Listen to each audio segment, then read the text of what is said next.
Good afternoon and welcome to the afternoon session of the Seminole County Board of County Commission meeting. The date is August 26, 2025. We are moving into our public hearing agenda. We'll have a legislative item and two quasi-judicial items. I would ask that you take a moment, check your cell phones, make sure they're silenced. Any electronic devices you may have, please silence those as well out of respect for the public and the speakers and all those that will present today. I will first move to the County Attorney, Ms. Kate Latour, for the rules of public engagement. Ms. Latour. Good afternoon.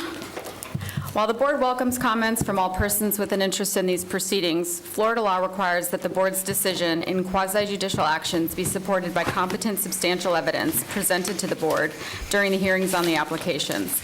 Competent substantial evidence is such evidence as a reasonable mind will accept as adequate to support a conclusion. There must be a factual basis in the record to support opinion testimony from both expert and non-expert witnesses.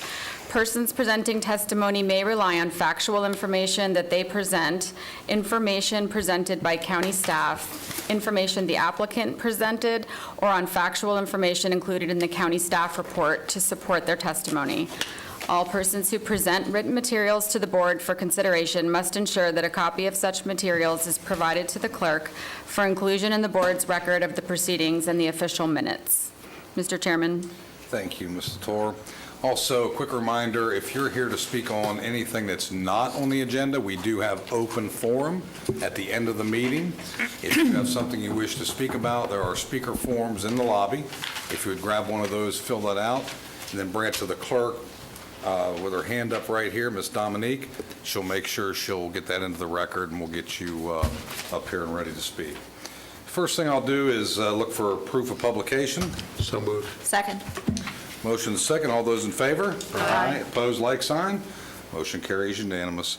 We'll start to my right with Commissioner Herb. Please disclose any and all ex parte disclosure in the manner in which you submitted it. None to disclose, thank you. None to disclose here from the chairman.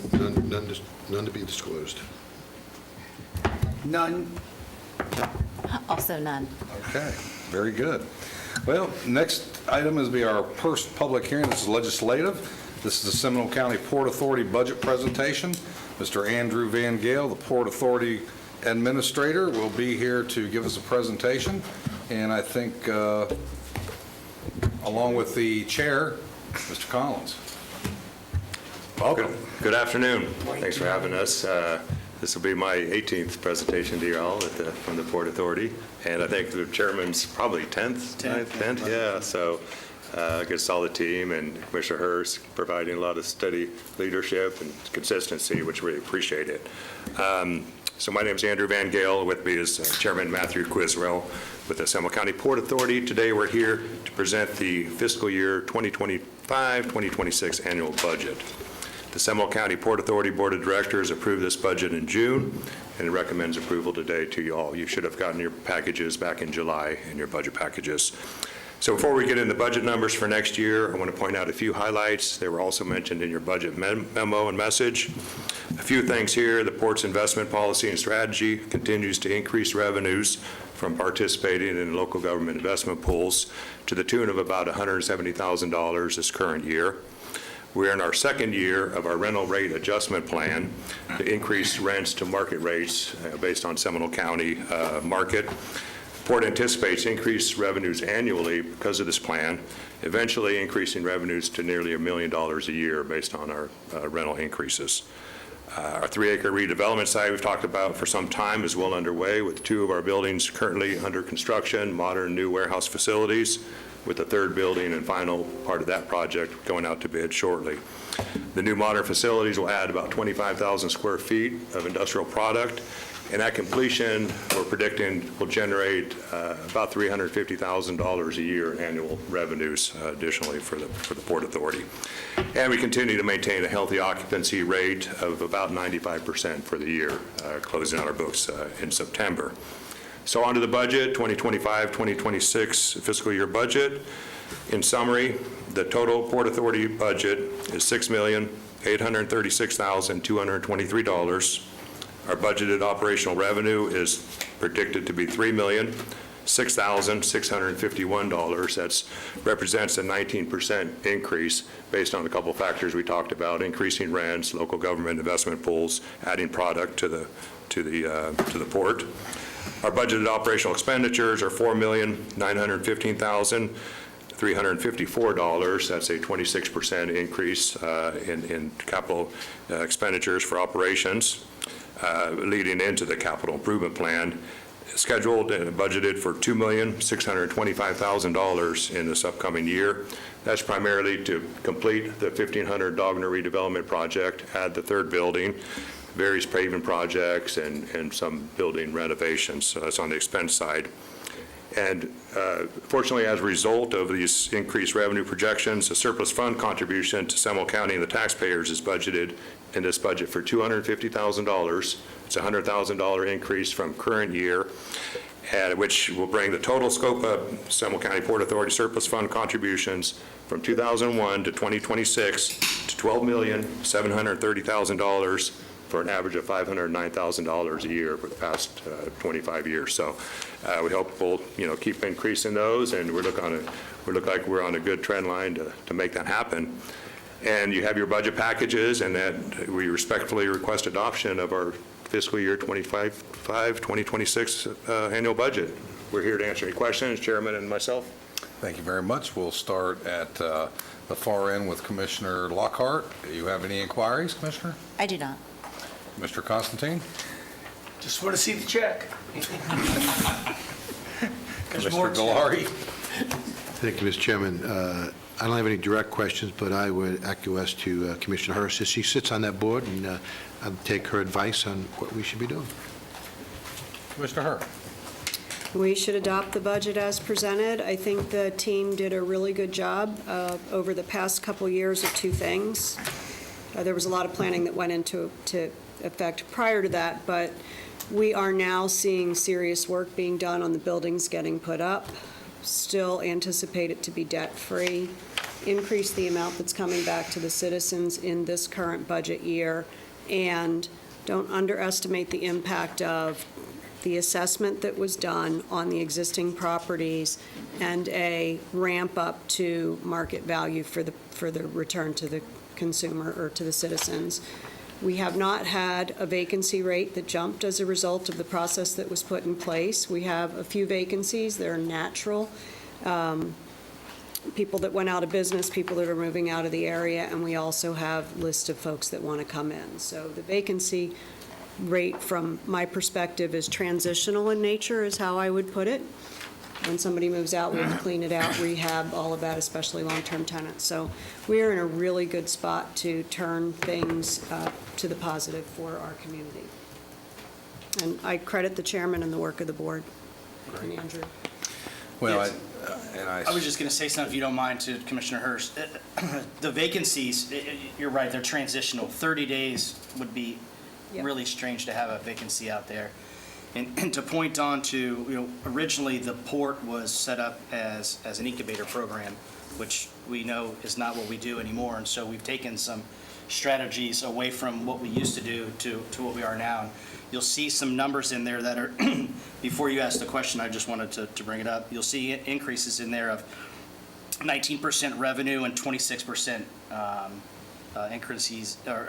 increase in expenditures, which really gives you a realization of 7% only.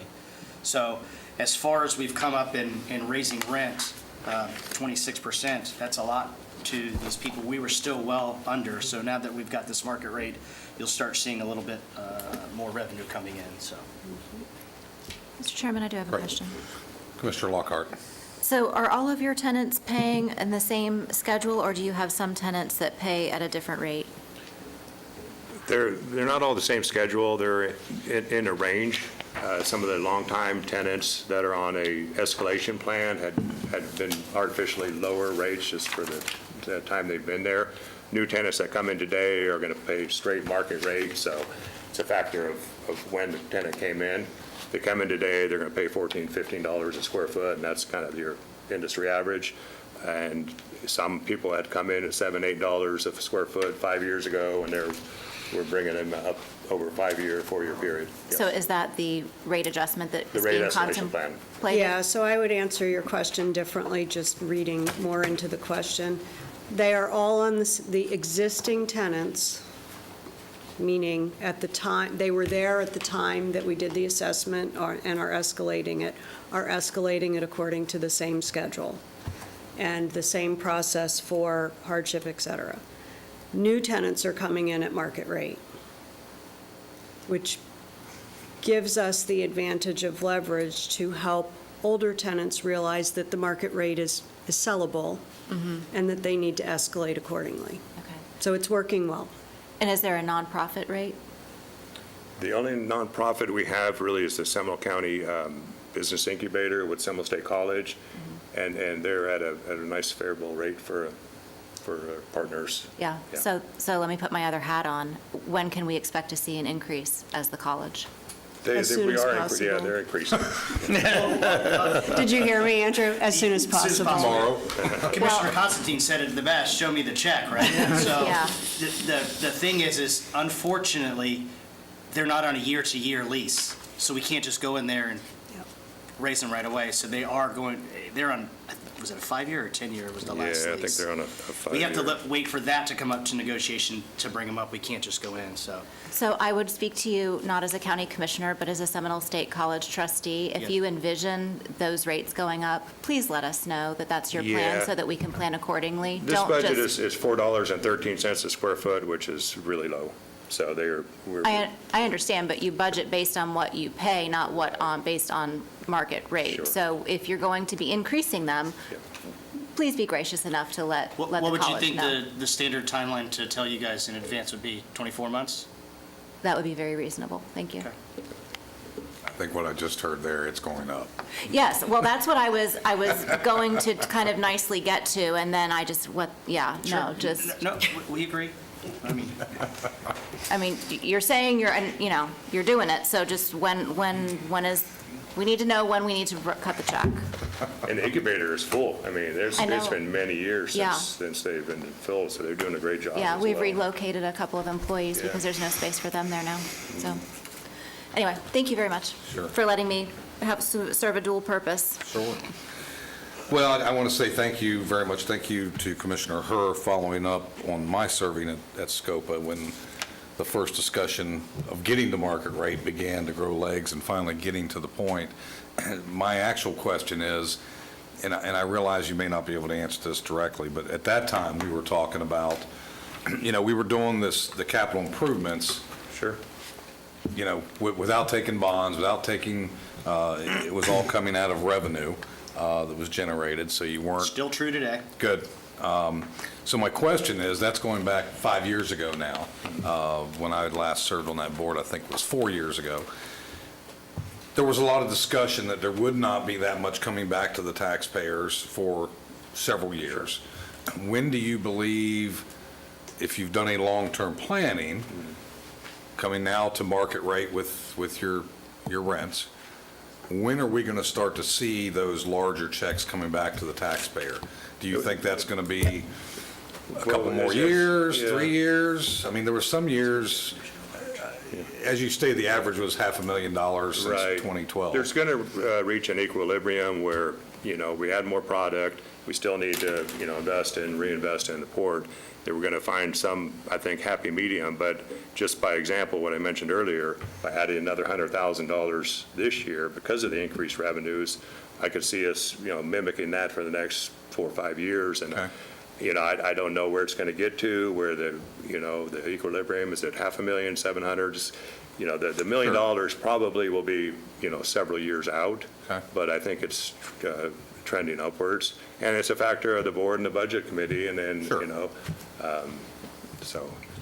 And the other question I have is, when I was there, we had talked about a capital maintenance program. Sure. Because when I was there, we seemed to have had HVAC systems that were failing without any notice, and there had not been any real budgetary process of planning for those. Sure. Is that something that's in place now, that there is We're an going out to oversight? bid. We're looking at getting in facility condition indexes that are going to give us a 20-year, 20, 30-year horizon for capital needs, maintenance needs. Now, I will warn you, from my discussions with Commissioner Hurd, sent me a nice contact, that, this plan is going to show us probably increased maintenance costs. Sure. So that's going to have to offset the contribution cost. And when we say returning funds to the public, this is still a public body. The funds are still in the public hands, and it's an investment in the port that's still a public asset. So whether it sits here, or the clerk, it's still a public body. It's still a benefit to all of us. So it's not going away to any private side. It's still in the public hands, and ultimately it's in your hands. So we'll see when we do this planning. We budgeted $100,000 this budget right here to hire a consulting group to help us, get our software system up to date, get a baseline on our facilities, and really see what we need to spend to maintain a level, a high level of quality out there. Right. It's probably not going to come in cheap once the consultants get done with it and Right. tell us what we need to do. And we've kind of operated on a shoestring maintenance-wise. We really, for a lot of times, it's me and an assistant that run the place. So we kind of were reactive, and now we're going to be proactive, and we like to use things to the bitter end, and so. Right. But sometimes they catch up to you. Roads are in good condition, roofs are in great condition, buildings are in really good condition, but, I'm not going to be there forever, Sure. and we'll need some good planning. Well, the good news is, you've got some good business minds, including Mr. Chris Well here, that's got a lot of historic knowledge. Commissioner Hur's there. Lots of longevity on the board. There's Right. very little new blood. Exactly. That sounds like an opportunity. Yes. So it sounds like to me that you're on top of that. Yes, sir. For future planning, looks like that's going to be solid, so you don't have those unknown last-minute capital expenditures that historically have occurred over We're there. talking to the HVAC to let us know when they think they're going to go out. Sure. They're not listening Yeah. very well. Right, yeah, well, as you all know, life expectancy of X brand of whatever, usually you can build that into your capital plan, so. To talk about the port, two things to touch on. Number one, we still work, like Andrew said, on a shoestring staff. There's 2 people out there. We used to have Roger, who would do some maintenance stuff. He's not there anymore, so some of that is now coming out of operating where before he was, an hourly. Sure. Number one. Number two is, since we've done the road improvements and stormwater drainage, the port hasn't suffered anything as far as holding water in big storms when the river comes up. We don't have any holding water, so we're doing really, really well. And that is to the benefit of the tenants that are out there. Great, good work. Any further, Commissioner Lockhart? So while you were talking, I looked it up. It looks like our lease for the college expires September 27, so 24 months would be the end of next month. Okay. And that will help us with our master planning that we're in the process of right now. The other question I had was, you have a fabulous little deli sandwich shop out there. Are they? The deli, yeah. Yeah. Are they in this list of tenants? They're a subtenant of the Marinas LLC, so you won't see them directly, no. We have a master lease with the marina, and they have a sublease with the deli there, and so they manage that. We do get a little percentage of fuel sales. We get a, part of the slip rental fees. So, no, you won't see a direct relationship with Okay. that. So the marina is not in here either? Yes, it is. It's under Yes. Marinas LLC. Yeah, it's towards the end of the budget on the revenue side. So the marina subleases the other restaurant, they sublease the deli, they sublease, a couple little shops there. They're our largest tenant, if you want to Yeah. mark them as a tenant out there. Okay. All right. Thank you. Any further inquiries by the board? I'll be looking for a motion. So moved. Second. Motion and a second. Any further discussion? Seeing none, all those in favor? Aye. Opposed, like sign? Carries unanimous. Thank Thank you you, all guys. very much. Thank you. Appreciate it. Folks, appreciate Have a it. good afternoon.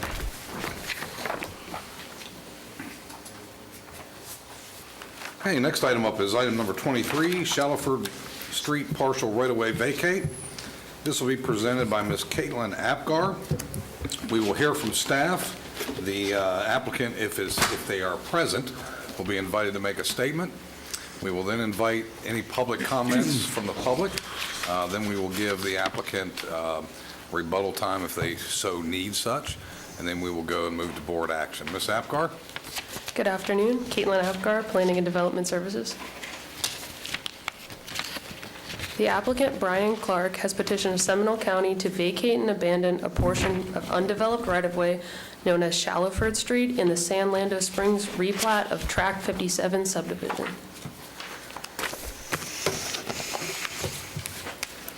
The subject right-of-way is platted as a 50-foot wide public right-of-way known as Shallowford Street,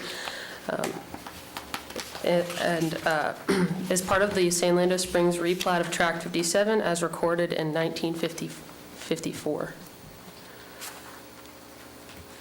The right-of-way area subject to the vacate request is located on the northwest side of Lot 6 and southeast of the platted park. The applicant is the owner of Lot 6, and the county owns the park. The parkland is not developed, and the vacate request does not include that portion of right-of-way abutting the park. The vacate request does not limit access to maintain the county-owned land, nor does it limit access to any other parcel. The proposed vacate is for the easterly 25 feet of Shallowford Street, abutting Lot 6. The right-of-way to be vacated is 100.32 feet in length, and the area is approximately 2,508 square feet. The applicant has provided letters of no objection from all applicable utility companies. Public Works, as well as Parks and Recreation, have no objection to the requested vacate. A 25-foot wide drainage easement over the entire area to be vacated is required per Public Works. This request complies with the requirements for vacating a right-of-way under Section 35.184 of the Seminole County Land Development Code and the authority of Sections 336.09. This staff requests the Board of County Staff requests the Board of County Commissioners adopt the resolution vacating and abandoning the portion of undeveloped right-of-way known as Shallowford Street in the San Lando Springs replat of Tract 57 subdivision. Thank you. That concludes my presentation. Thank you. Any inquiries of staff at this time?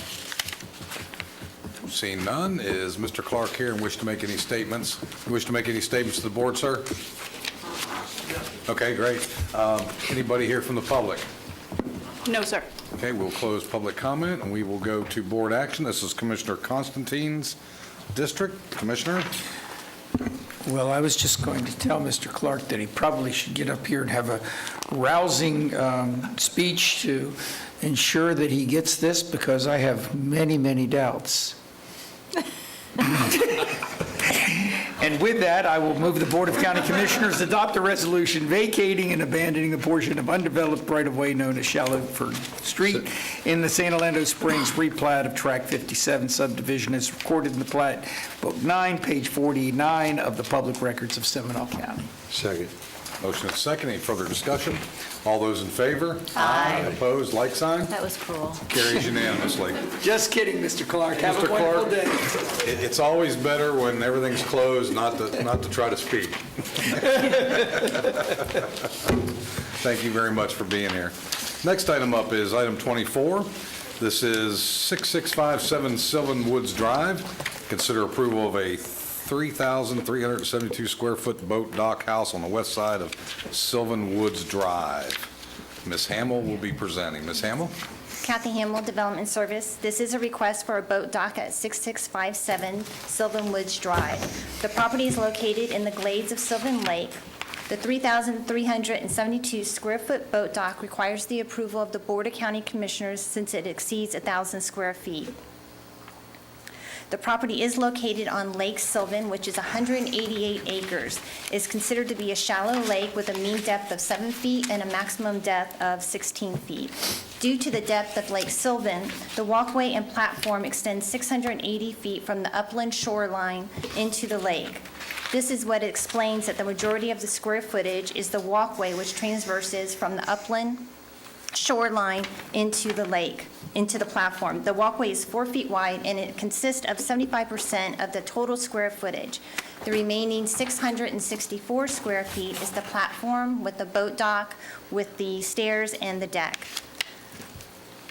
Staff finds that this request meets the criteria for review in providing turbidity barriers and obtaining a permit from St. Johns River Water Management. The proposed dock also does not project more than 25% into the lake and is centrally placed on the lot and meets all the required setbacks and has minimum impact to the neighbors. In conclusion, staff is recommending the Board of County Commissioners approve the request for a boat dock, 3,372 square feet, located at 6657 Sylvan Woods Drive. I'd be happy to answer any questions you may have. Thank you, Ms. Hamel. Any inquiries with staff at this point? Seeing none. Mr. Carpenter, are you here and wish to make a presentation or announcement to the board? I'm here on his behalf, and we don't have anything else to add. It's a boat dock very similar to the neighbors. But we're going to. Ma'am, if you want to come up to the microphone, give us your name and address for the record, please.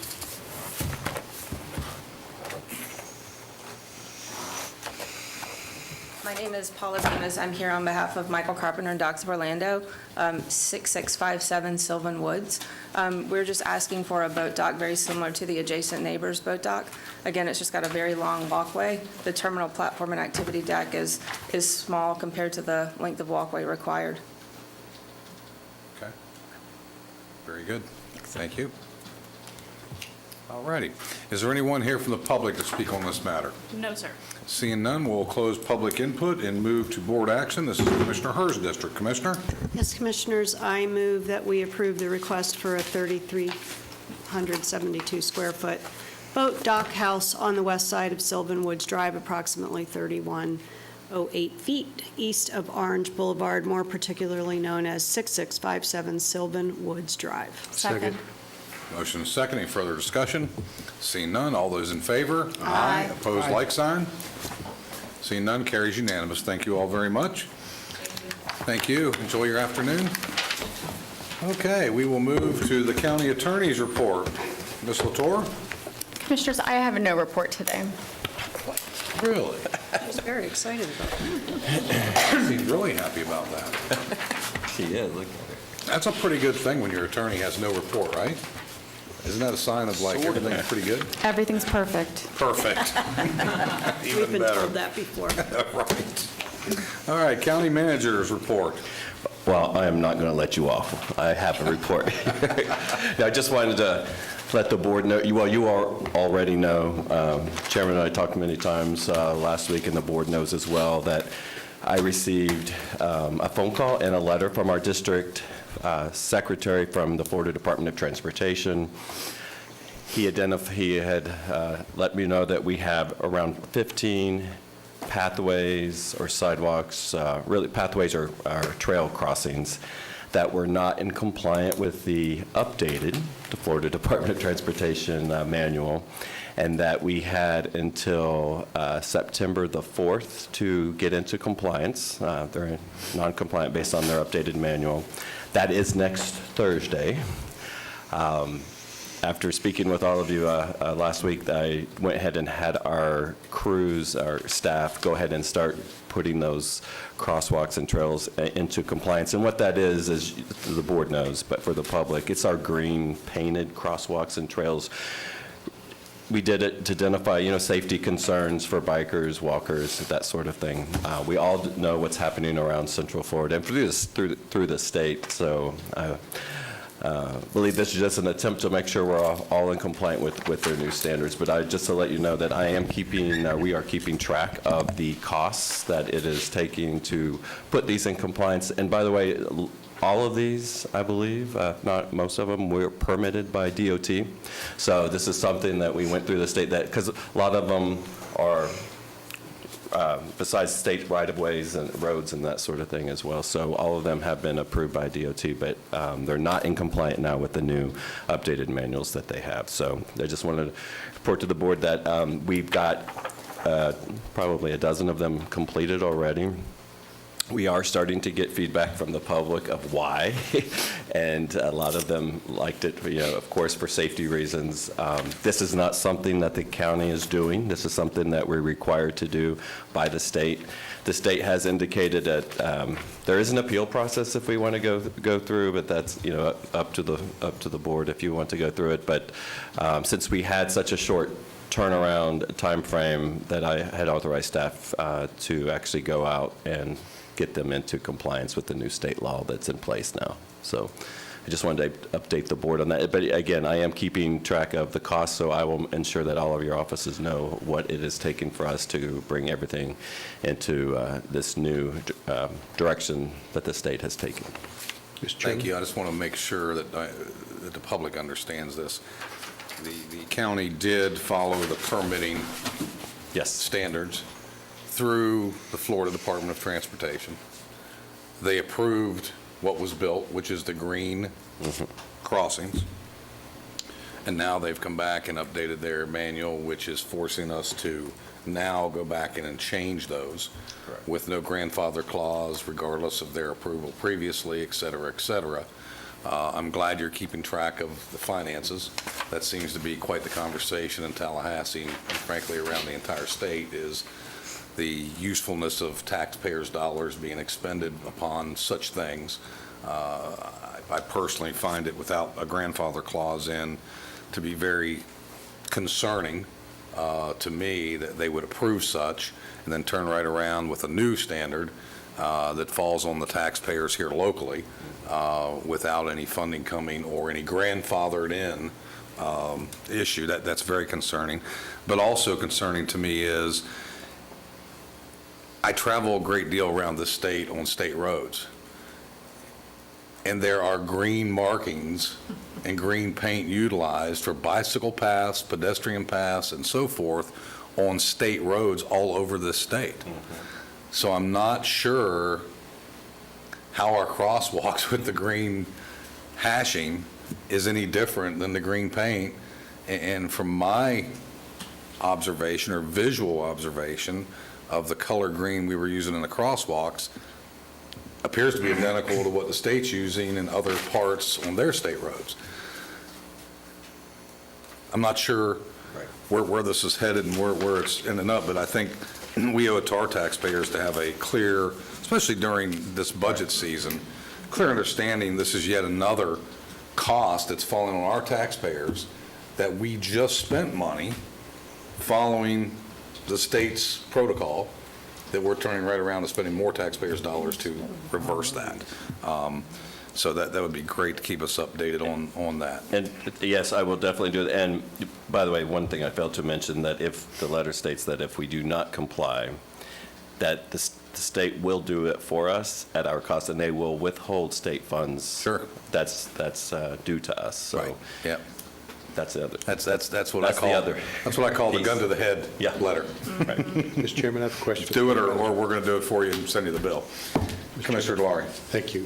Darren, can you ask your staff, because when they did paint it the first time, I have spoken to them, a lot of the white striping they put down, they didn't put any grit in it, and once it gets wet, it's very hazardous walking across the crosswalks. I've slipped twice already, and this last time over this weekend was another time that I slipped. Okay.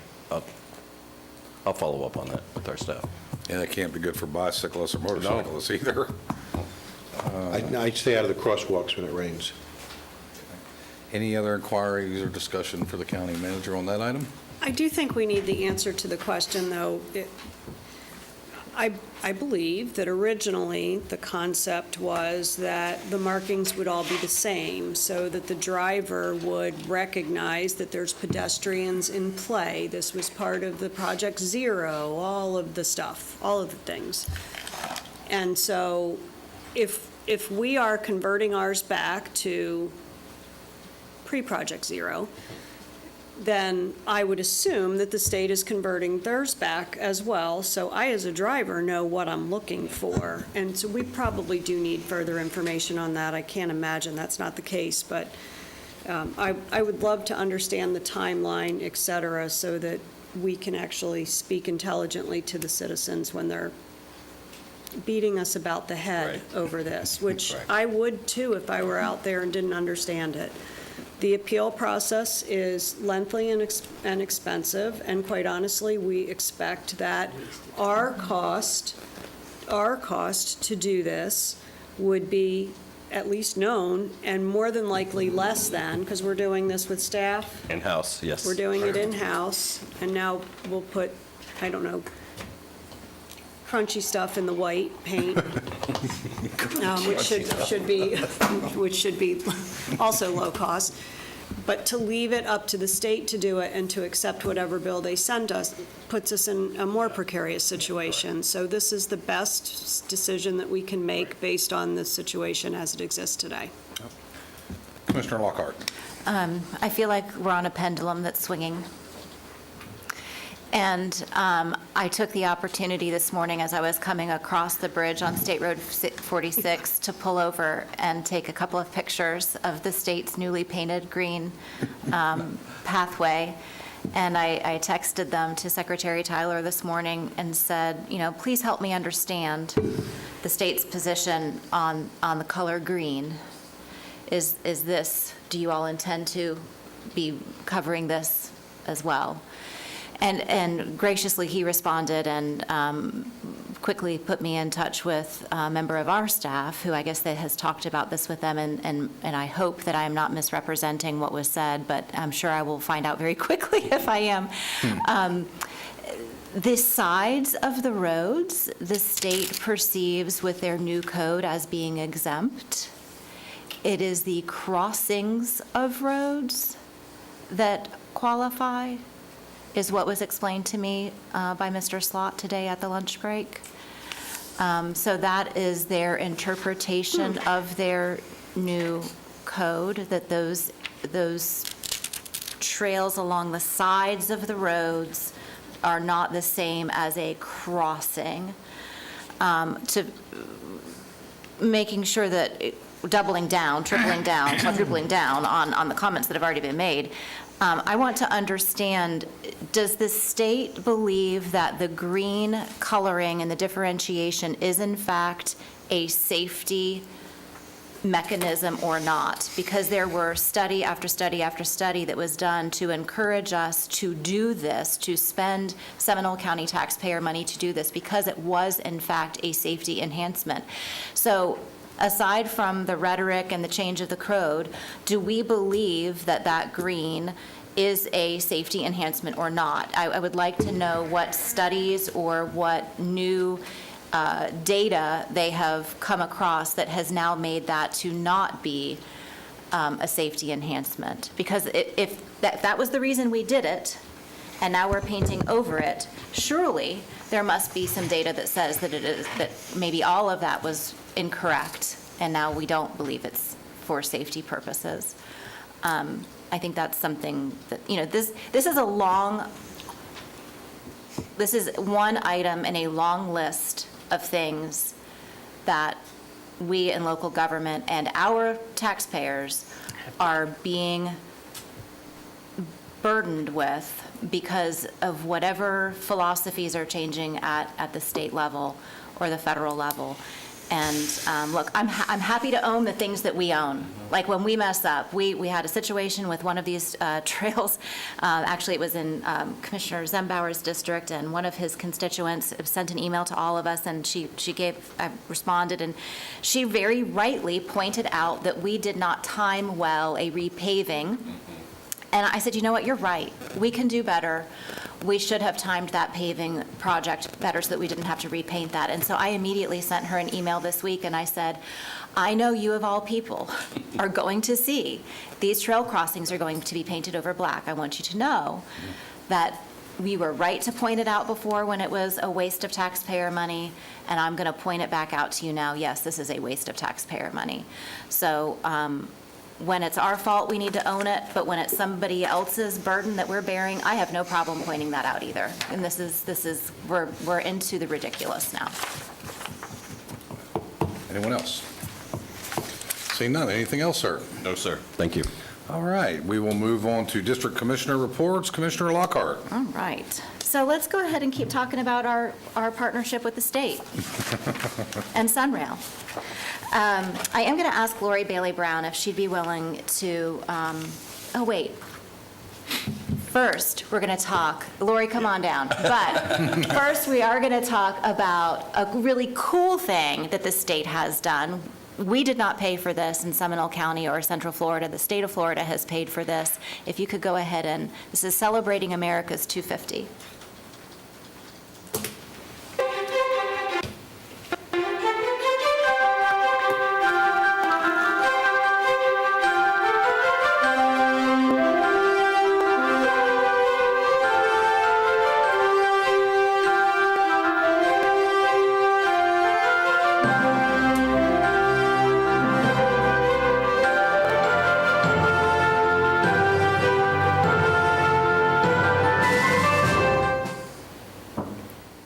is a train, a locomotive, and a couple of cars that have been painted by the state to celebrate America's 250th celebration, our semi-sesquicentennial, I believe is what it's called, semi-quincentennial.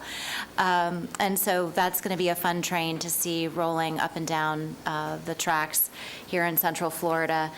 We do like red, white, and blue, so that's good. I do want to talk about some of the budget conversations that we're having, and Lori has just been a tremendous help with helping to discuss with all of the other CFOs that are part of the partnership.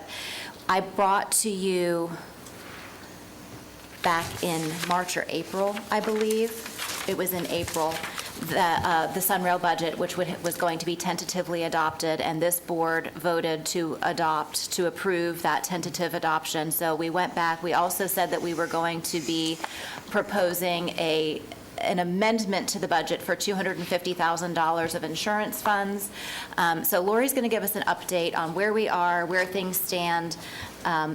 August's Sunrail meeting has been canceled. We are going to meet in September. There are still some budget items that the state is pulling together, and so we'll... Sure. Thank you, Commissioner Lockhart. As you said, the CFCRC adopted their tentative budget in March. That was brought to you in April for approval, and it was approved, as well as approving amendments suggested. Commissioner Lockhart presented those amendments at the April 24th CFCRC meeting. And at that time, so the two amendments were a reduction of the $250,000 for self-insurance contribution. That was in light of the $10 million that was contributed as part of the LFA agreement this year.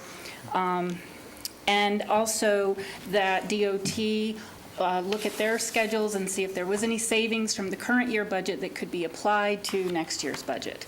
At that meeting, the DOT agreed to evaluate their year-end for savings available to appropriate, and at the August 6th working group meeting, they presented schedules showing that for operations, they have spent or encumbered all but a couple $100,000 of their operating budget, and then all but $2 million of their maintenance budget, which is grant funding. So as far as local funding partners, they didn't have funding to put towards the next year's budget.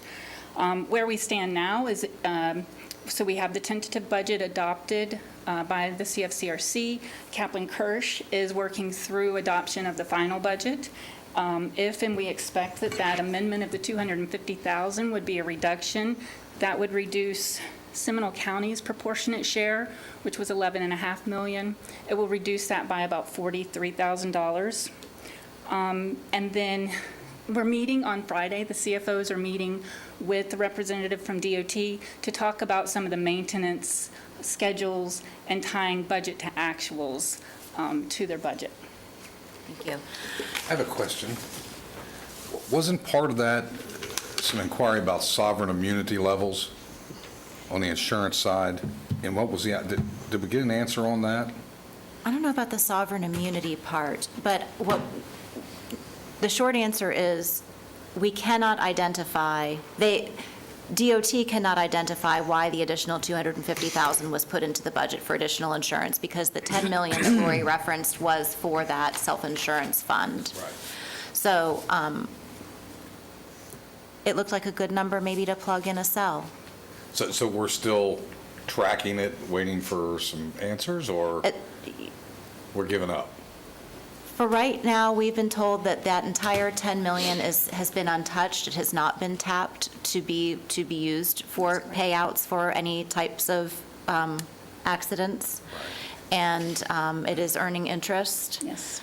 And so that even further negates the need for additional funds to be added to that. It's very sketchy. I know the look. I'm looking at the look. Yeah.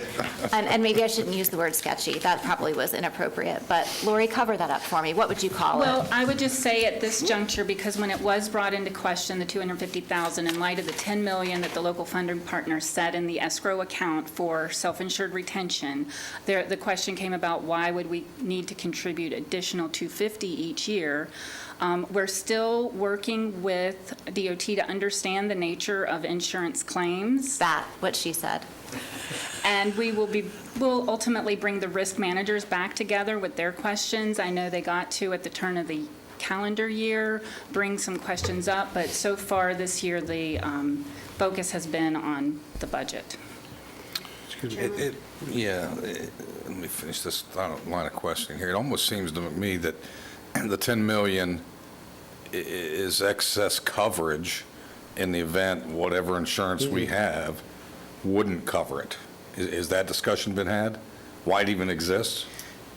No, If it has been paid, if it has not yet been paid out, and we know there's been plenty of collisions with persons and so forth with Sunrail, and whatever claims may or may not have come there.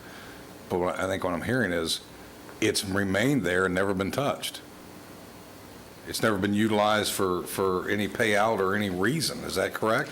Correct. And the reason, I think that was its intended plan, is to be held there, just as right now DOT would be the pockets to come after if there were such an event that caused them to have to go into their own funding for insurance. But that has not been the case. So that 10 million is held there for in case of the event. Because we are not the operator Correct. yet. Right, understood. Right? So that's why, okay, sorry. Right. Commissioner Hur. I honestly don't think we can have a good discussion about this without understanding the insurance financing mechanism. So to say that it's not needed or it is needed is absolutely, we don't have enough facts. The question of how much has been paid out is about a third of the story on evaluating how much you need. The remaining three-quarters of that discussion is around how much is in the pipeline that hasn't been paid yet but is in the process, litigation, question, et cetera. So I think it's valiant that we're trying to go after this and make sure that they're doing the right thing, but this is a conversation that I don't think we're equipped to have here. It's just bring us back the facts, and then we have the conversation. I will say, I know Commissioner Lara, you went, but I will say there has been, there have been some challenges with getting all of the numbers of actual costs for the operation of the system, because so many things I believe the state has been paying for because they have been the operator that they haven't been tracking exactly. Well, that's what I was taking from part of your conversation was, it's not that they don't want to give the information, it's like not sure what that information is and how to give it to us. Would you think that's a fair assessment, Lori? I feel. Yes, at this stage, I think the focus has been on getting the attorneys to represent the CFCRC on board. There have been many priorities, but the funding agreement that's in force brought in this year's budget through the calendar year, and we've really been working this year to establish the second year's budget based on the information that we have available, which was this $10 million funding of the escrow for self-insured retention. More questions will come, and more answers will come to you as we receive them. Thank you. Mr. Valari. Thank you. Commissioner Hurst, correct. We need to talk to whoever the insurance carrier is, the underwriter. I know at one point they were talking to Lloyd's. I don't remember what the end result is, going back too many years. And because the state was the operator, we were able to get a decent rate, but they needed to have an escrow account for the stop loss. And so that's what this was all about. And we need to look at it from an insurance risk standpoint. That's about it. That's what I remember. Good. Thank you. Thank you. So I saw Commissioner Zembauer raise his eyebrows when the comment was made that, would there be anything at the end of the year that DOT could maybe carry forward? And they quickly found that there were things that they could spend money on, so there is no carry forward. We're in an interesting dance right now, and asking as many questions as we can. Lori and Brajesh from Kate's team has done a tremendous job. I would say Brajesh is probably the most engaged attorney of any of the funding partners and is doing an incredible job representing our interests, and very grateful for both Brajesh and Lori's support, because this is, it's a tedious time, for sure. For sure. So one of my responsibilities was to bring that back to you and tell you where we are, because the last thing I said to you was we're going to have this conversation. The other thing that Brajesh picked up on is in one document, one agreement, we talk about adopting for the CFCRC a tentative budget. Doesn't ever mention adopting a final budget. And then in another document, it mentions a final budget. So there's some messiness and some rewriting of some agreements that needs to occur, because there's parts and pieces everywhere. So they have their work cut out for them, for sure. Okay.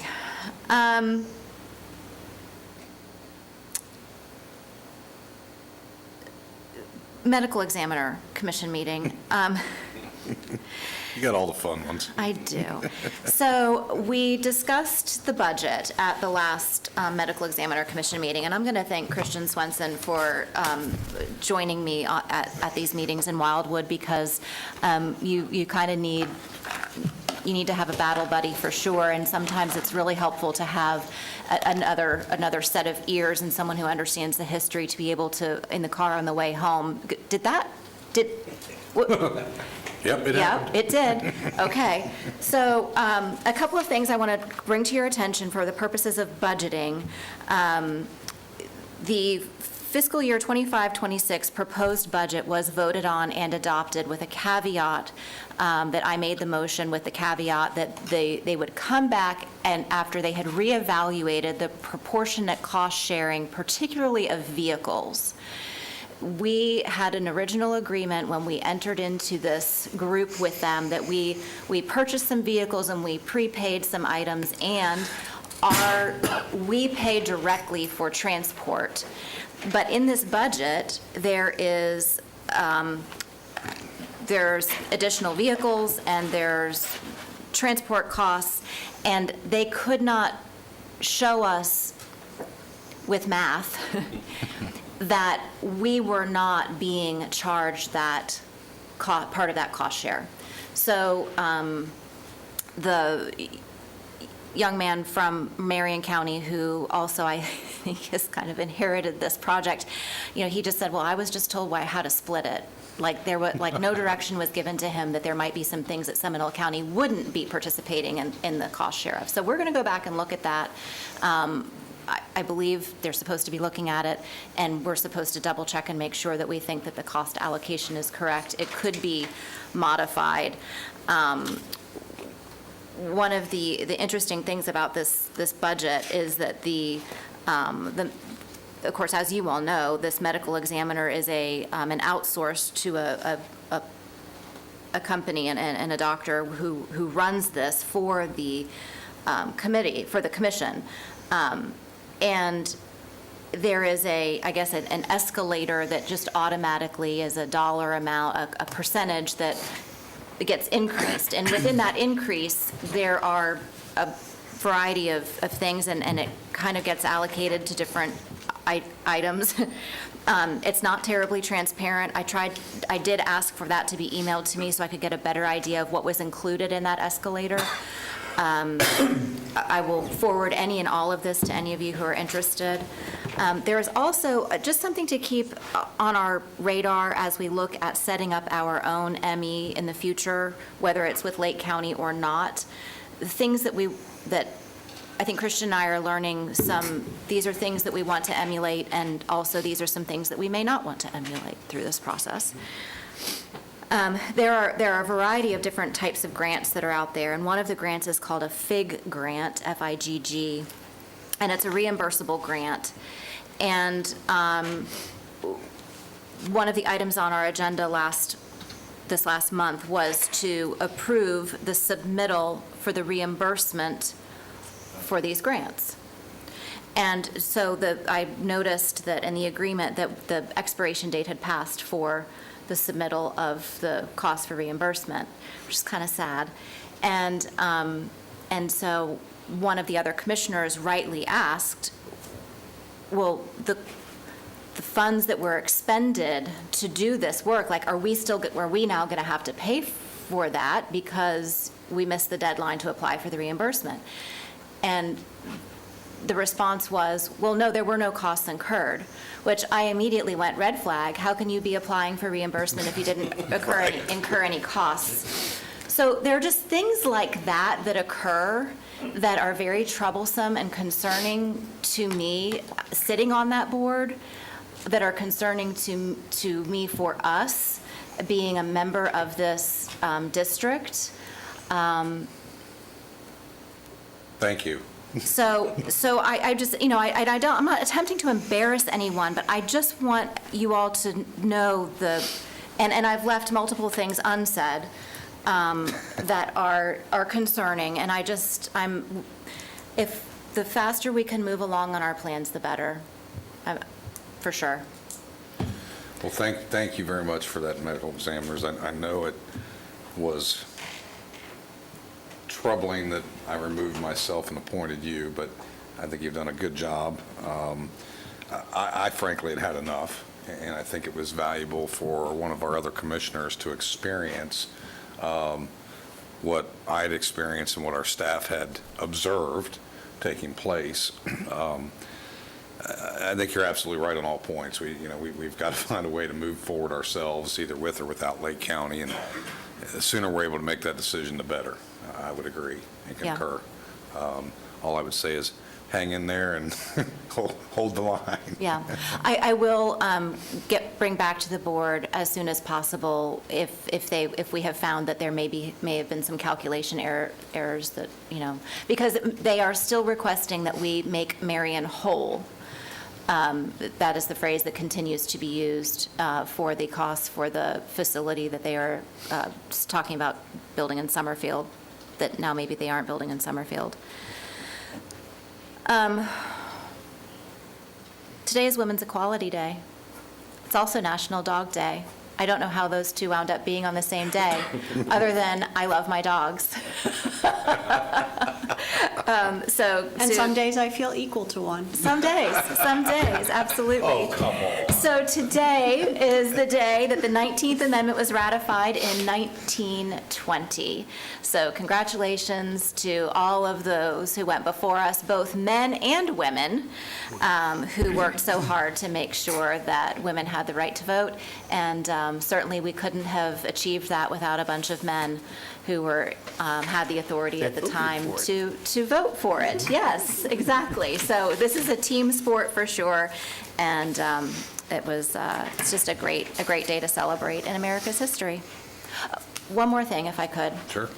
The topic of consolidation of not just fire but law enforcement is creeping up in more and more conversations that I'm having because of the budget predicament that we're in. And the more people that learn that the reason why we are having a budget imbalance is primarily due to public safety purposes. What is the most appropriate way, and this may be a question for the county attorney and the county manager, to start to engage in those types of conversations about consolidation? I mean, obviously, we cannot, nor would we want to go in and force a city into conversations they don't want to have, but all of our citizens are paying more because we are running duplicative services. So what would be the best way to have, I don't want to have those conversations inappropriately. So I can tell you what our experience was as the county manager and myself at the mayors and managers meeting 4 months ago? It was during the budget process, I remember. It was actually just before our budget process, because some of the other cities had already started engaging in what their budgets were going to possibly look like, and many of them were dealing with the same public safety challenges that we are, in that trying to hire first responders, police officers, and finding they had to up the salary costs or salary amounts and so forth, and competing around not only this region, but the state and so forth. So I raised the question. And the discussion was, look, if we want to have the honest conversation and dialogue on the most efficient dollar spent for our citizens as a whole, regardless if you're in the unincorporated or incorporated area, we need to have an honest conversation on how we can collaborate to save our taxpayers overall dollars. And one of those that's already been proven out, that we already have a model for, is consolidation of fire services, which we've done historically. It's all worked out, so on and so forth. And then we should also be looking at law enforcement because of the cost, not only for law enforcement, but the overlap that we already have with all the cities and our sheriff's department backing each and every one of those up, the dispatch being common already. And they really didn't want to have the conversation at all. And I had emphasized that we understand each city has a certain amount of pride of having their own firefighters and their own law enforcement, and that there is a model on which it could be done where, by example, it could still be the City of Oviedo Police Department, but it could be a sub-arm of the Sheriff's Department. Same officers on the beat, same community people that are already there. It wouldn't be like taking all the people out of the community that don't know the community. But they didn't want to have the conversation at all. And in fact, what they said was, several of them said, well, the fire department deal's fine, if we can get that figured out. Well, we already got it figured out. But no interest in doing the law enforcement side. But I think, honestly, and I think I made the statement during our budget hearing, is you can have those initial conversations where people, and I get it, each city wants to have the pride of their own police department, fire department, et cetera, et cetera. The market will ultimately and eventually dictate how and when that conversation happens. The goal of speaking out of the mayors and managers was try to get ahead of that and prepare and work collaboratively on how it would work best for everybody, and ultimately the taxpayer. So I don't know the answer to your question, except we've planted the seed, we've had some dialogue to the point where some people have actually called and said, why would you want to do this? And then, we want to be just like we are here in Oviedo, some of those rank and file members. And some electeds are open to the idea, but I don't think enough of them are. And I think that's where the challenge is. And that's why I say ultimately the market pressure one day will dictate what happens, because we in the unincorporated, as well as the cities and the whole region, we can't keep taxing our taxpayers just because you can't get law enforcement and you've got to pay them another 20%, 30%, 40% for that to keep going, because number one, there won't be enough police officers to do it, and number two, it's not sustainable, long term. So I don't know. I've tried. Darren has tried. We've had that conversation, and I think the more the conversation happens, the more traction that conversation probably could get. So, Commissioner Hur.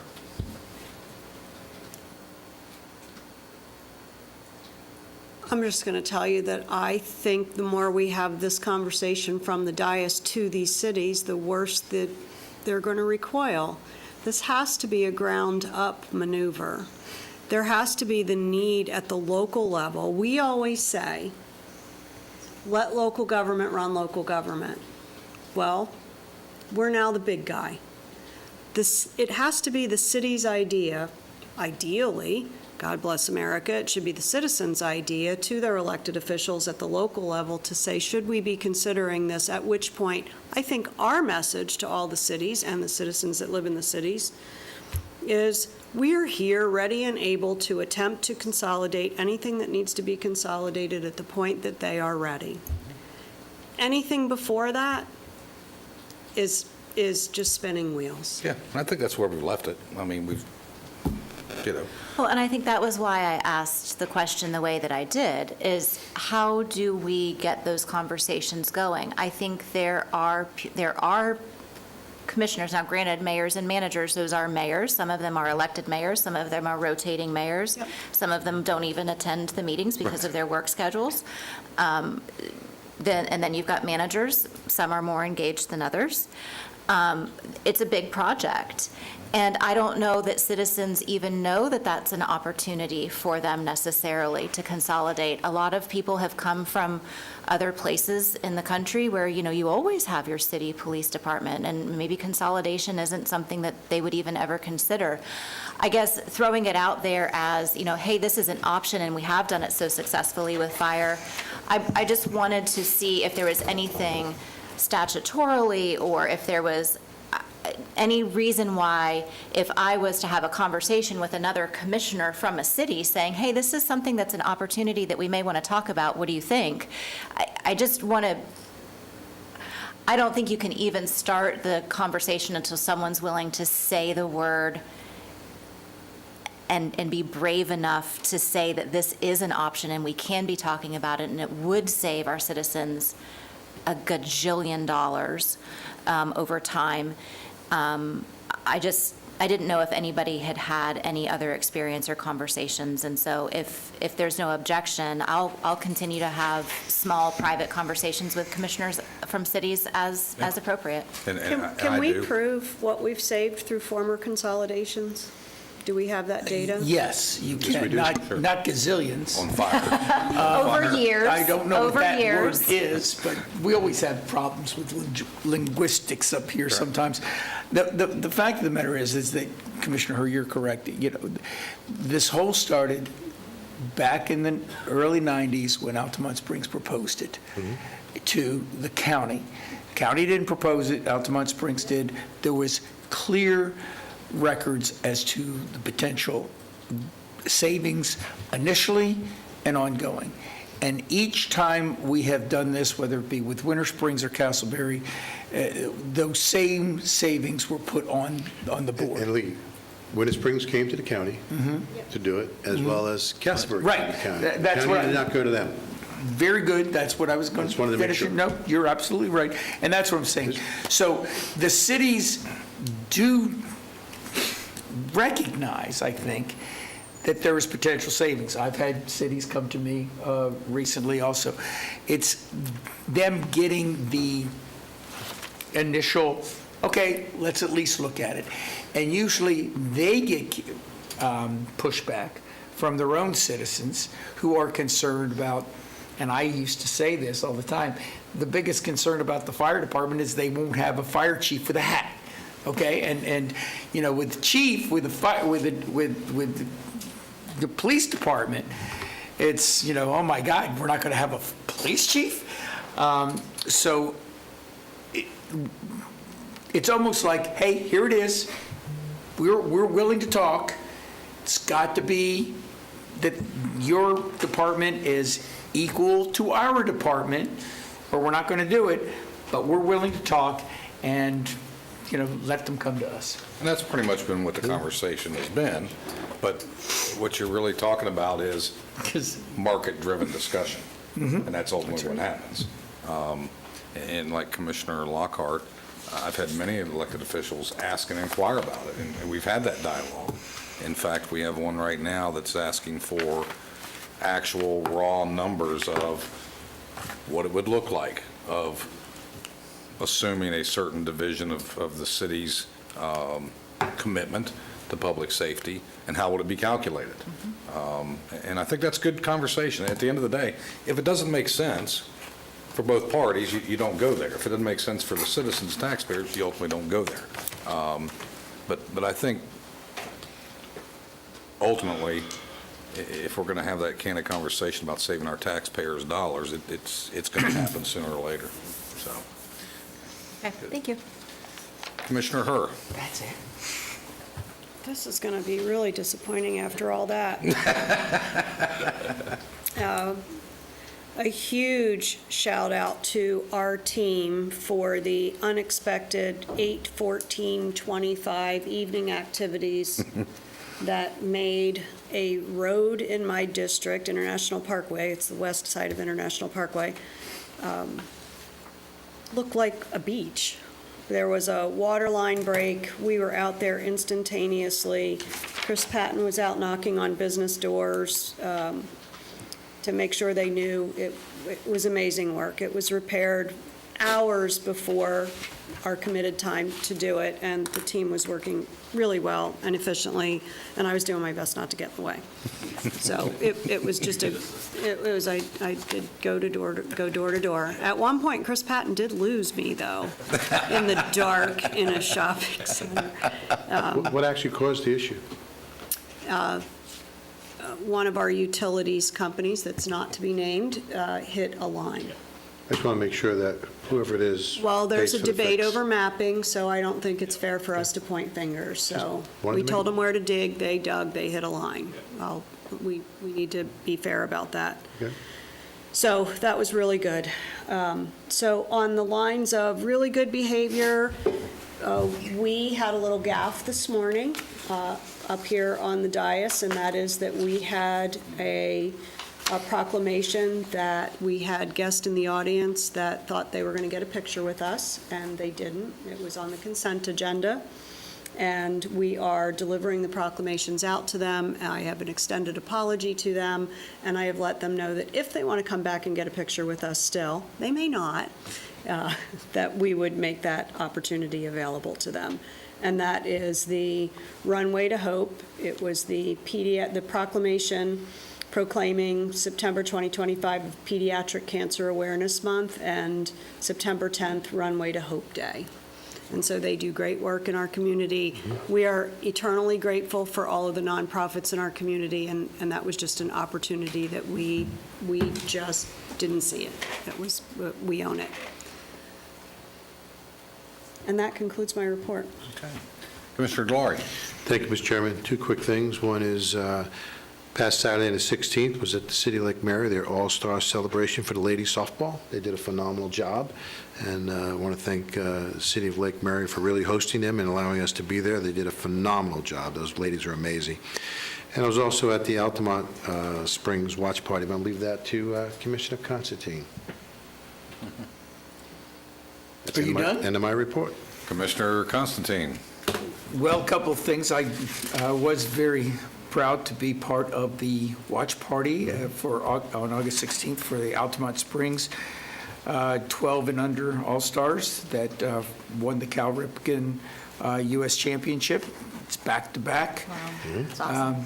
And then, of course, both our Lake Mary girls and boys did phenomenal jobs, one going to the National World Series and the other just barely missing it, but winning the state Little League. And you know, I mean, this is not, you know, we used to be so excited when this would happen. This is becoming an everyday activity, isn't it? I mean, we are the epicenter of boys and girls softball, baseball, sports statewide, I mean nationwide.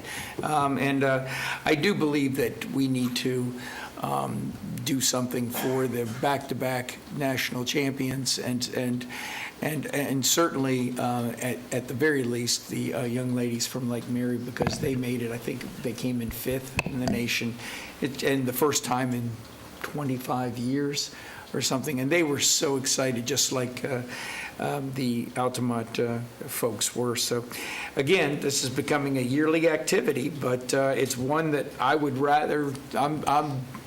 I'm excited to grab onto, because this is something that really shows how wonderful our sports facilities and our youngsters are doing so well. And it's also a commitment from the parents and the families. Absolutely.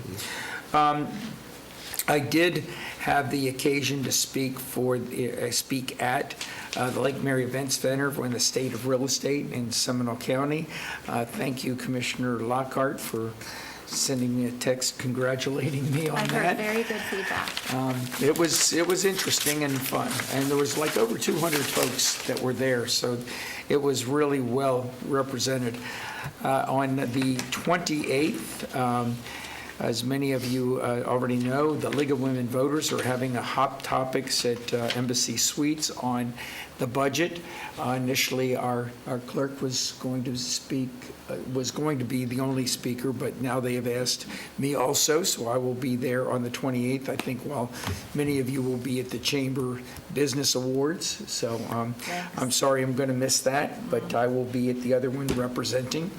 Also, on the 4th, the Central Florida, Senator Ralston, who I've got to tell you has been one of the few that has really been supportive of local governments, but also of the concern with the opioid problem. But he is leaving, and he is doing a statewide hearing and tour, looking for others that will be supportive of continuing the battle against opioid, and he will be having a listening tour on the 4th, which they've asked me to be a part of, and it will be at the Hope and Healing Center in the Recovery Connections in Longwood and the Hope and Healing Center in Sanford Is that that Senator day. Darrell Russo? Yes. Darrell Russo. Okay. Yes, Senator Wilson. Also, on the 5th, the statewide Council on Opioid Abatement will be having a meeting in Orlando. Remember, this is the one that the sheriff, he is the ad hoc chairman for the Attorney General. So Sheriff Lima and I will be participating in that. And the 6th will be another ongoing run for the Tunnel to Towers at Crane's Roost. I think all of you at one point or another have been to that. It's a wonderful event, has hundreds and hundreds of participants, specifically many firefighters and first responders will be running, and a lot of them will be running with full gear to celebrate the heroism that we all know happened a number of years ago in 9/11 of the first responders. And I was going to bring out National Dog Day, but you beat me to it. You can say it And it's okay, and I just wanted to say, again, I just wanted to point out, I think that today was really wonderful that we honored and celebrated such a wonderful human being as Lee Corso. And so I want to congratulate him once again on his retirement, and I'm looking forward to seeing his headgear pick on Saturday. Great, thank you, Commissioner. District 2, everything's pretty quiet in District 2 so far. I did attend the Share the Light Gala for the Sharing Center last week, which was held in Orlando. Good fundraiser for a good cause. Congratulations to those folks over there at the Sharing Center and their new CEO, Takoya. This is one of her first events. Well done, well put together. Weather was terrible getting in and out of there because of the rain, but it was a great event. Also, today is National Banana Split Day. Oh, I thought that was yesterday. No, that's whatever. Well, we know who's going to have a banana split tonight. And I will tell you, it's not lost on me. This goes back to some of the report that Commissioner Lockhart was giving. I think the citizens of this county would be proud of us that serve on these local boards and regional boards, because I got to tell you, ones I've served on, and I know ones that you all have served on, because I've served on those same boards at some juncture. This group asks some pretty hard and pointed questions of our regional partners to make sure that our taxpayers are getting a fair shake. Sometimes that's looked upon us from other elected officials as, why are you asking so many questions? Keep your mouth shut. This is the way it's done. this group really does pry and try to understand, and so does our staff, in assisting us that attend this and our legal team, to make sure and ensure that anything that we're collaborating financially with either the region or throughout the state, we are getting the answers that need to be had and making sure we're getting a fair share and fair shake. And I got to tell you, that's not common, at least in my observation in 6 years of serving on some of these boards, from a lot of elected officials. I'm not saying that's good, bad, or indifferent. I'm just stating the facts that this group does dig in, so I'm very proud that we all are advocating for our taxpayers and our county, which is what we should be doing. It's good stuff. It's a group of smart people that understand the questions we should be asking and the answers we get, and I want to thank staff for supporting us as well, helping us get those answers, because we can't spend all day talking to all these other entities around the state to make sure we get the right answers. The only other thing I want to bring up is I'm going to ask Owen Regan to come up in a few minutes with some questions. Earlier this week, you received an email from one of my constituents, and so I want to ask for board direction on a matter of, I think you all received it on Monday, regarding to a tree removal and not replanting of grass or sod in a particular constituents.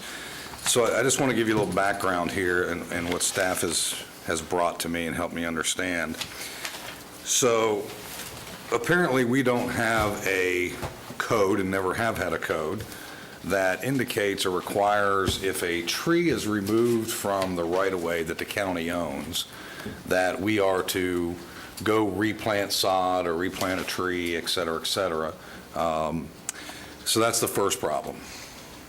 And this relates to some properties over off Wycliffe. And just to give you an idea, staff's been out there a couple times. I've seen the pictures. The constituent has sent pictures.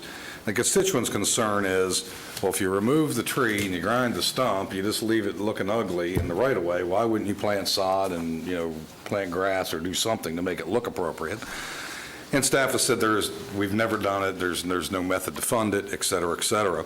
Just to give you an idea, in just that general area, at 693 Wycliffe, we had a tree removal cost of $1,082 by a subcontractor.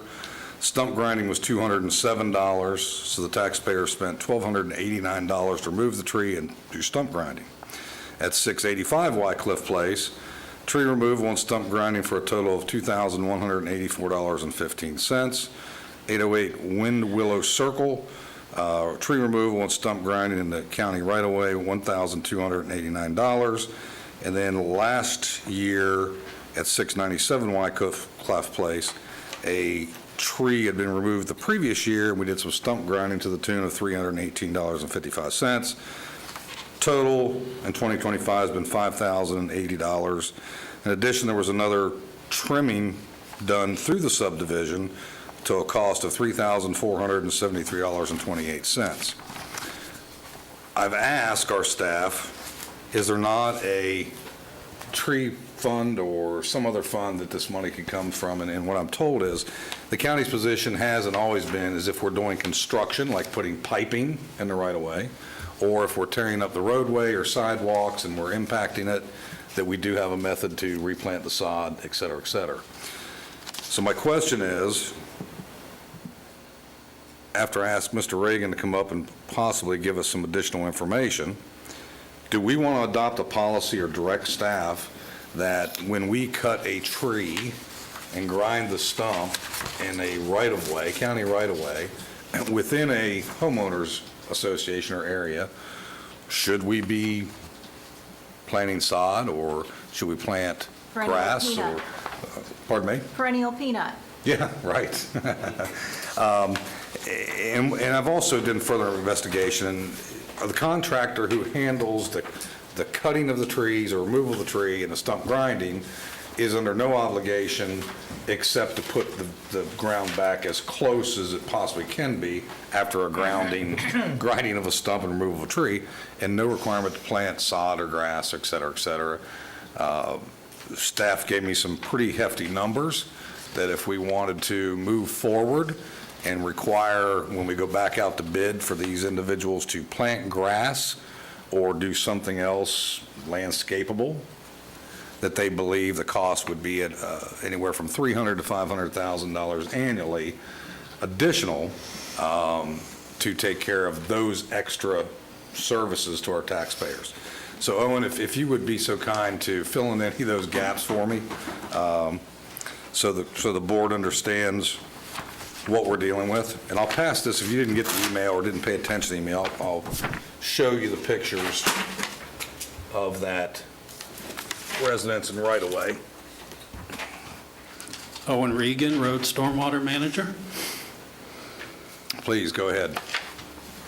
Okay, well, I looked into, I believe the resident believed we changed a policy or contract or something, and that was not the case. I've been here 26 years. I talked to numerous people who have managed the contract and supervised this district. We've always made a distinction between replacing what was there based on construction or excavation or fill, and just removing a tree. So I started out by looking around the neighborhood. We've done 3 other trees and left them, ground them. Some residents prefer to sod it themselves or place some type of ground cover. But it's been our process as long as people can remember that we make that distinction. Okay. Is this a question? So this is a question I'm asking is do we want to adopt a policy of doing something that's not in the code and something we've not ever done? And if so, to give management direction to go down that. So Commissioner Hur? I'm a no.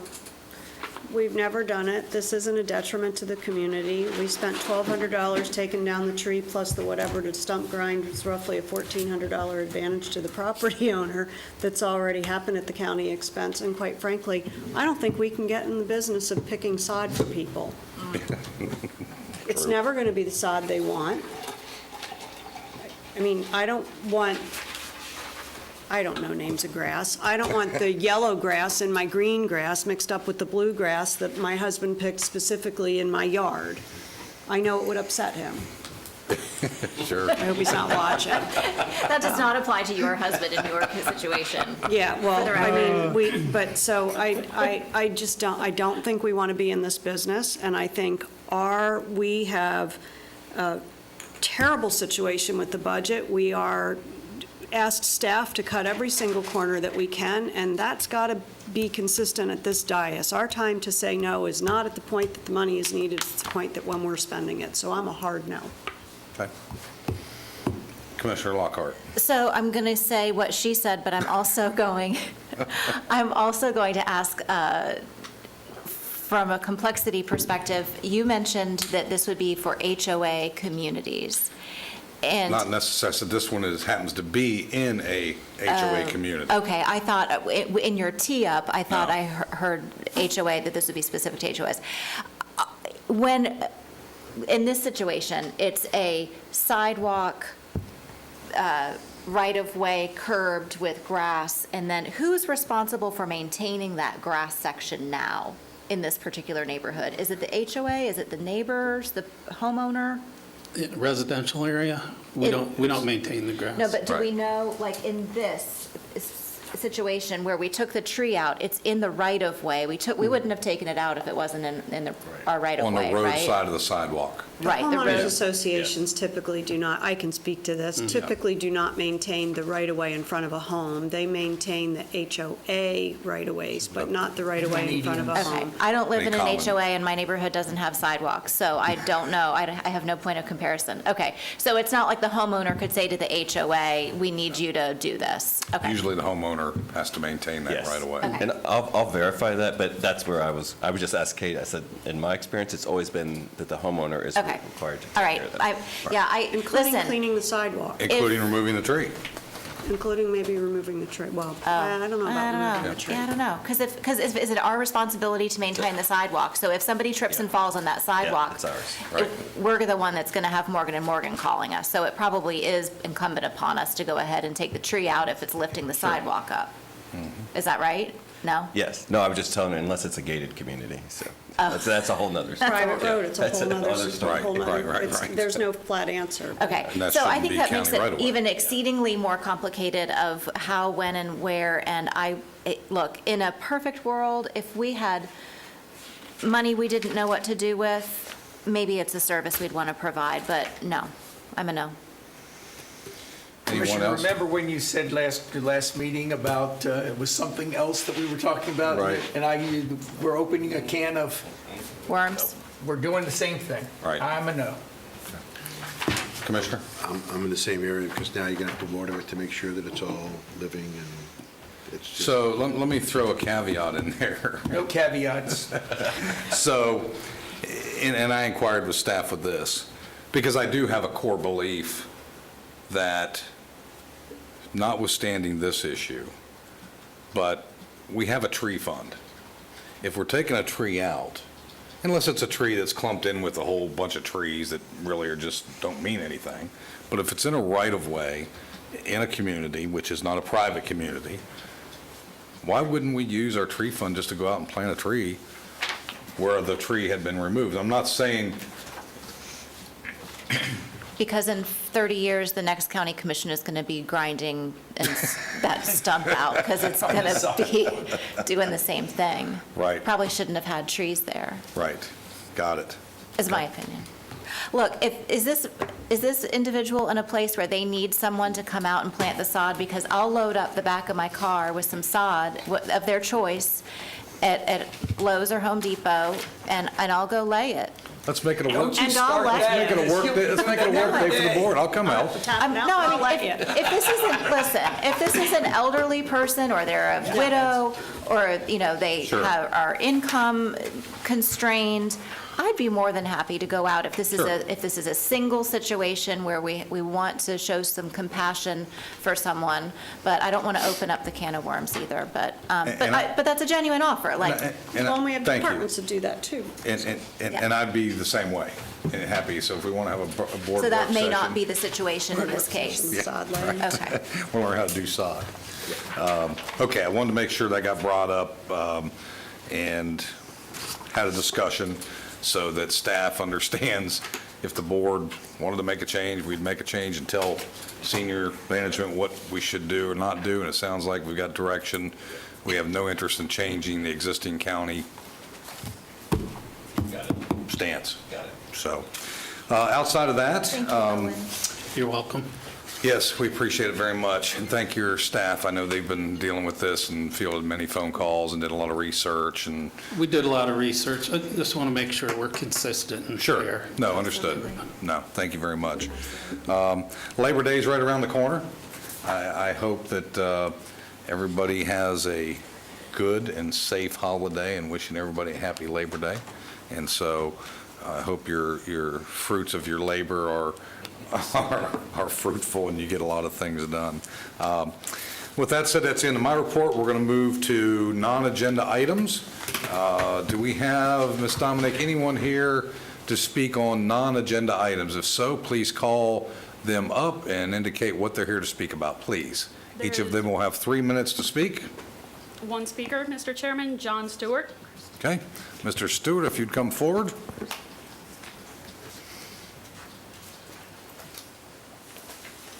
I think I know why Mr. Stewart's here, but go ahead, Mr. Stewart. Give us your Hello, name and address for the record. I'm really glad this is recorded. I'm a taxpayer, and it's been Mr. Stewart, contended. if you give us your name and address for the record. Okay, sure. My name is John Stewart. I live at 693 Wycliffe Place, Winter Springs, Florida. Okay, for time and forever, that service of replacing sod has been in place, and I'm an eyewitness, and I have eyewitnesses all over my neighborhood. Didn't really think I would have to bring them here. And like I said, I'm glad this is recorded, because it seems like some people really have contempt for the taxpayer. Number one, Ms. Herb, grass is green, okay? And when you remove a tree, you cut it down, you remove the stump, and then according to your own laws here, you replace the ground cover for number one, aesthetics, and number two, to stop erosion, okay? It's been done forever. There was a tree hit by lightning. It was taken down. It was properly taken down. And so, you know, saying that it was never a policy, it absolutely was, okay? Ms. Lockhart, I will take you up on your offer. If you want to bring sod to my house, What kind that would you be like? great. Floratam, St. Augustine, Bahia? I'll get with you. You My pick. neighbor, the erosion is so bad, it looks like they're installing a sand trap, and I don't have a golf course, okay? So, you know, this is such a small item, and it just shows such contempt. I really wasn't expecting this, you know? I mean, it's, I came here 10 years ago. It's not like I'm here all the time. And after battling, and I was on the board battling with the bureaucrats to get our roads resurfaced, they looked like a graveyard in New Orleans after a flood. And I said, I'll take pictures and send them to the Sentinel before election time. The county trucks beat me home. And I want to thank Mr. Delary, because I don't know if you remember, after the meeting, you said, you know, you don't just have one commissioner, you have five, and you know, on your behalf. Well, I don't know. It doesn't sound like it today. So anyway, I'm glad this is on the record, and I'm really disappointed at the contempt you have for, you know, the citizens, the taxpayers. And this is such a small deal, and to be treated this way, you know, I'm just really disappointed. Looks like I'm finished in less than 3 minutes. Great, thank you, Mr. Stewart. Okay, anyone else here for non-agenda items? No, sir. Seeing none, we shall be adjourned.